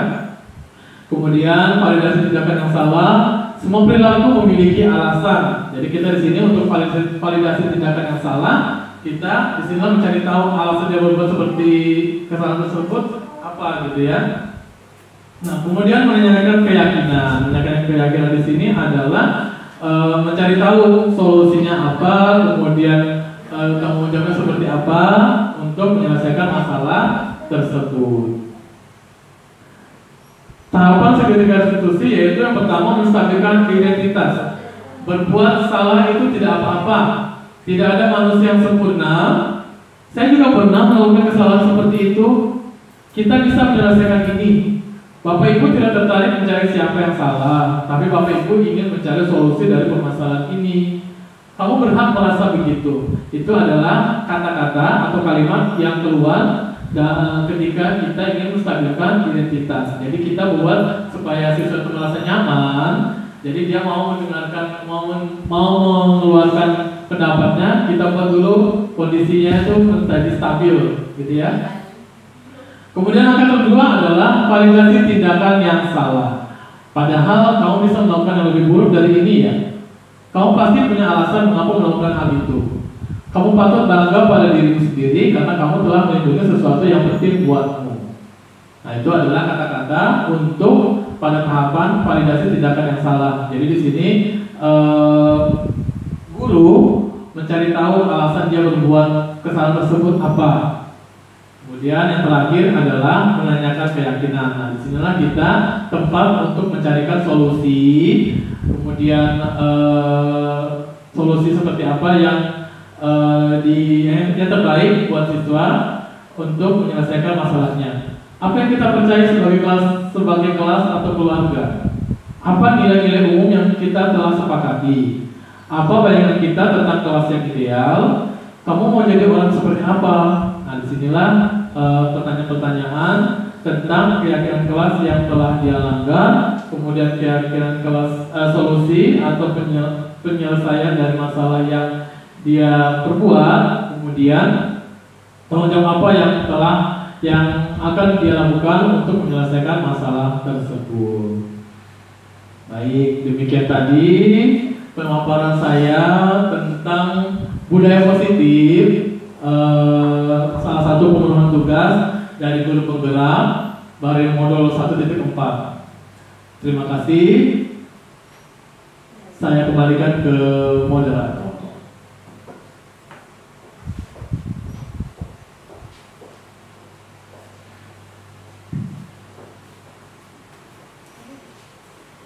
Baik Bapak Ibu, bagaimana dengan pemaparan materi yang sudah disampaikan oleh Pak Alias tadi? Luar biasa, ya. Mungkin ini hal baru, ya, hal baru yang kita dengar. Karena secara pribadi saya juga salah satu dari CGP Angkatan ke-10 Kota Samarinda. Dan ketika saya mengikuti bersama dengan Pak Alias ini, ada begitu banyak pembelajaran yang kita dapat. Dan mungkin sebelumnya ada senior kami ada di sini ya, Ibu Aziza yang sudah menjadi CGP angkatan berapa Bu? Angkatan ke-5. Jadi beliau angkatan ke-5 dan kami angkatan ke-10.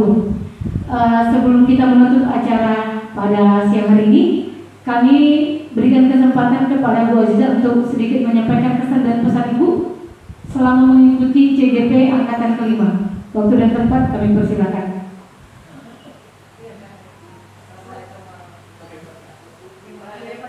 Di depan aja Bu, ya.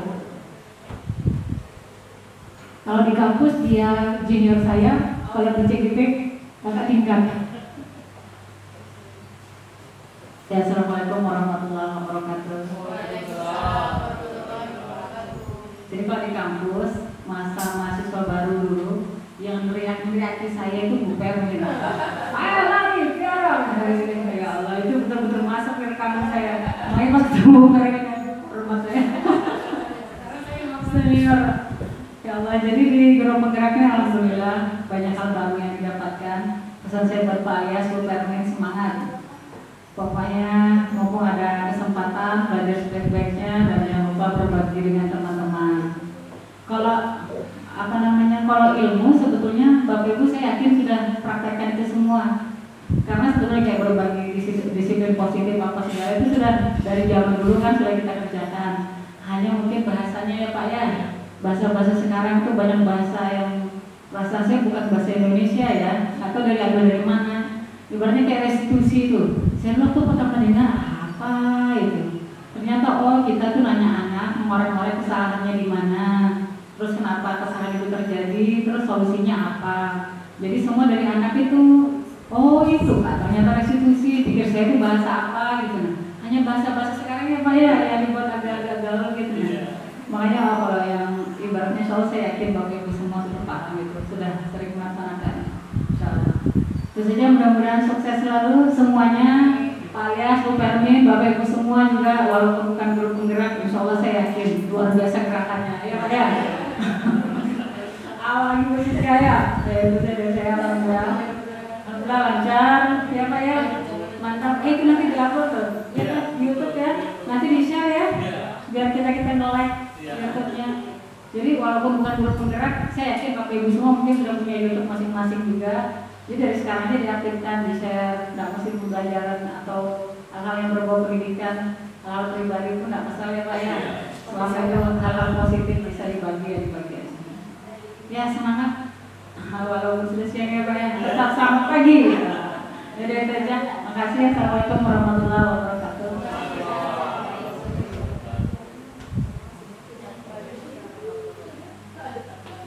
Ya, kami mengucapkan terima kasih kepada Bu Zizil yang sudah memberikan sepatah dua kata kesan dan kesan selama menjadi CGP Angkatan 10 dan sekarang menjadi senior kami bersama dengan Pak Lias. Dan terima kasih juga buat Bapak Ibu guru yang luar biasa ya.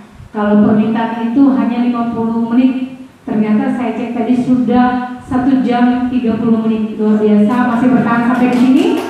Semoga apa yang kita dengarkan bersama pada siang hari ini boleh menjadi pembelajaran buat kita, seperti yang Bu Zizil bilang tadi, bahwa sebenarnya kita sudah melakukan, cuma ada perubahan dalam bahasa. Dan mungkin secara sadar atau tidak sadar, beberapa hal yang sudah disampaikan oleh Pak Alias tadi sudah kita lakukan.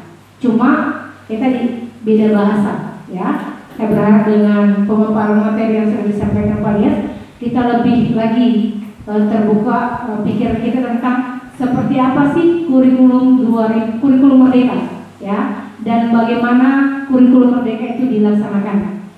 Kami juga mengucapkan terima kasih kepada Pak Alias yang sudah berbagi ilmu dengan kami. Semoga ilmu yang kita dapatkan menjadi berkat bagi kita dan menjadi berkat bagi anak didik kita. Selamat siang dan salam sejahtera untuk kita semua.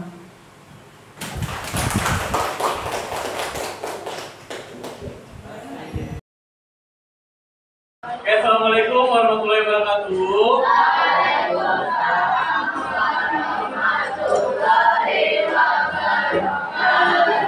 Selamat pagi semua. Kabar kalian sehat? Ya, alhamdulillah. Baik, pertemuan kita hari ini kita akan membuat sebuah keyakinan kelas. Sebelumnya pernah dengar kata keyakinan kelas? Ya. Kalau peraturan kelas sudah pernah? Ya. Jadi sebenarnya untuk peraturan kelas atau keyakinan kelas itu sebenarnya sama aja, beda-beda tipis ya.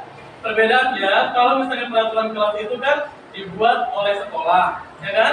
Nah terus kalian menerapkannya di kelas, kemudian kalian tuh mau tidak mau, suka atau tidak suka, kalian harus mengikuti, hukumnya wajib.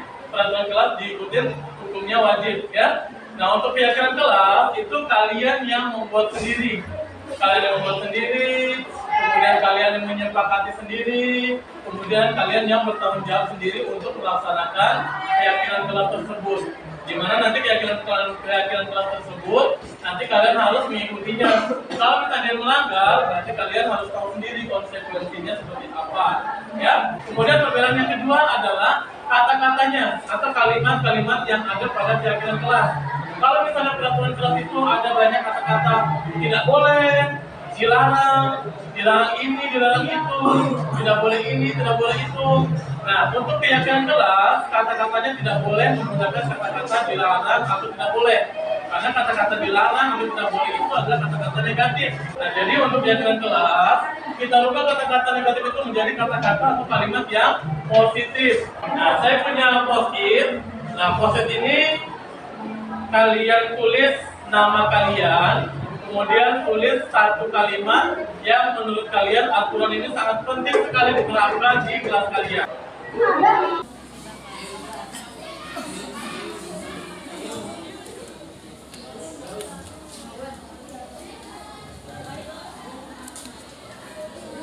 Sudah ya, oke. Apa kalian sudah selesai menuliskan keyakinan kelas kalian? Oke, sekarang tugas kalian adalah menempelkan post-it yang sudah saya bagikan tadi, yang berisi tulisan keyakinan kelas kalian tadi, di bagian sini.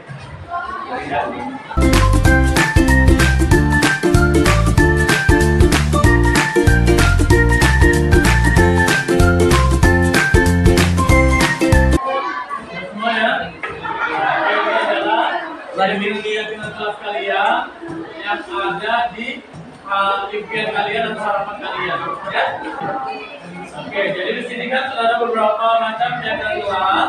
Kalau di sini ini ada berbagai macam keyakinan kelas, juga bermacam-macam keinginan dan harapan kalian. Maka kalau mulai di sini kita tidak bisa mengikutinya semua, ya. Maka dari beberapa keyakinan kelas itu juga ada beberapa yang sekiranya mirip atau sama. Maka kita harus mengelompokkannya. Nah, di sini adalah tolong untuk mengelompokkan keyakinan kelas. Jadi kita baca satu-satu, yang mana yang istilahnya nadanya sama, kita kelompokkan dengan yang sama, ya.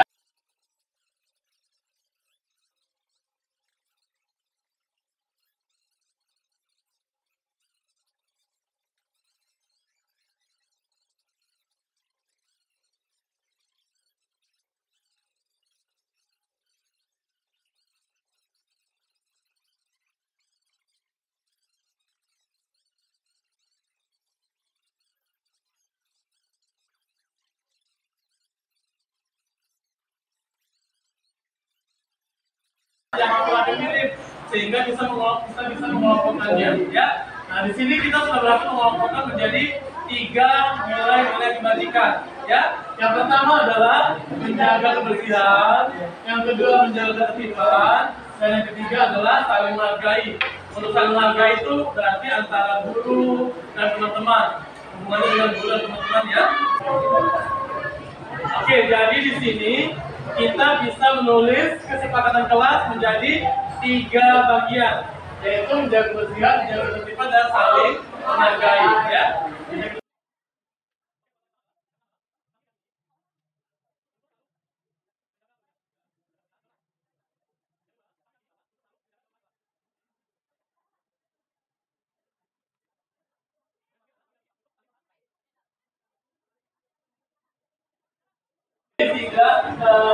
Jadi kita sudah membuat tentang kesepakatan kelas, ya.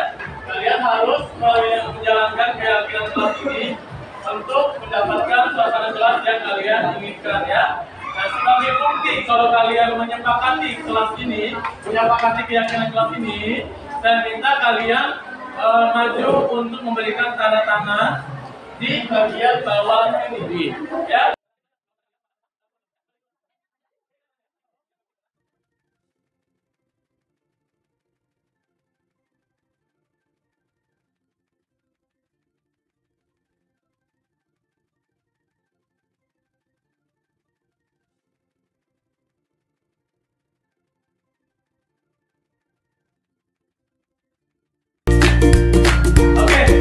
Kalian sudah menandatangani tentang kesepakatan kelas kalian, ya.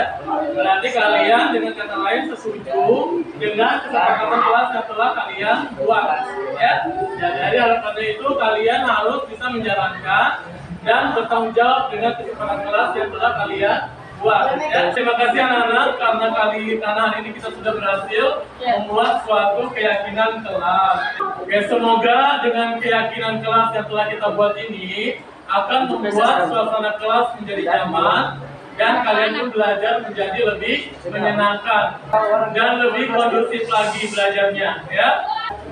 Oke, sekali lagi saya ucapkan terima kasih terhadap kalian kelas 8C siswa SMP Negeri 8 Samarinda. Semoga keyakinan kelas ini bisa kita jalankan dengan baik dan dapat bertanggung jawab terhadap keyakinan kelas yang kalian buat, ya. Sekali lagi terima kasih banyak atas pertemuan kita hari ini, ya. Beri tepuk tangan untuk kelas 8C. Oke. Assalamualaikum warahmatullahi wabarakatuh. Alhamdulillah hari ini tadi Pak Alias sudah menjelaskan tentang diseminasi tentang budaya positif. Jadi tadi ada menjelaskan tentang restitusi, terus di posisi manajerial atau posisi penghukum guru. Jadi alhamdulillah hari ini tadi materi yang disampaikan Pak Alias sangat memberikan pencerahan buat kami guru-guru di SMP Negeri 8. Mudah-mudahan kami bisa menerapkan apa yang tadi sudah dijelaskan Pak Alias dalam kehidupan nyata di kelas. Mudah-mudahan sukses ya Pak Alias, ya, lancar pendidikan guru penggeraknya dan sukses selalu. Terima kasih. Ya, Assalamualaikum warahmatullahi wabarakatuh. Terima kasih atas kesempatannya. berdasarkan materi yang telah dipaparkan oleh Pak Alia sebagai CGP, beliau menerapkan materi tentang diseminasi budaya positif, di mana saya mendapatkan banyak sekali ilmu baru yang bermanfaat, seperti pentingnya untuk menerapkan pembelajaran yang berpusat kepada peserta didik. Ini juga harus dibarengi dengan konsep disiplin yang baik, restitusi. Nah, ini semua hal yang penting untuk diterapkan di lingkungan sekolah. Nanti akan mewujudkan peserta didik yang berprofil pelajar Pancasila seperti berketuhanan yang Maha Esa, kreatif, mandiri, disiplin, bergotong royong. Sangat bermanfaat ilmu-ilmu yang disampaikan dari Pak Alyas. Semoga ini bisa diterapkan di lingkungan sekolah kita, yaitu SMP Negeri 8 Samarinda. Terima kasih. Assalamualaikum warahmatullahi wabarakatuh. Saya Bu Aziza. Saya senang sekali menjadi anggota dan peserta yang ditunjuk untuk mendengarkan pemaparan dari Pak Alyas mengenai diseminasi budaya positif. Ini adalah ilmu baru bagi saya dan alhamdulillah dari sini saya sudah punya pandangan baru jika nanti saya masuk ke kelas, bagaimana caranya saya untuk meningkatkan lagi budaya positif untuk murid maupun untuk diri saya sendiri. Jadi untuk Pak Alyas terima kasih banyak untuk ilmunya, semoga bermanfaat terus dan terus menebarkan kebaikan dan ilmu-ilmunya untuk kami semua, dan sukses juga untuk menjadi guru penggerak yang baik. Terima kasih banyak. Wassalamualaikum warahmatullahi wabarakatuh.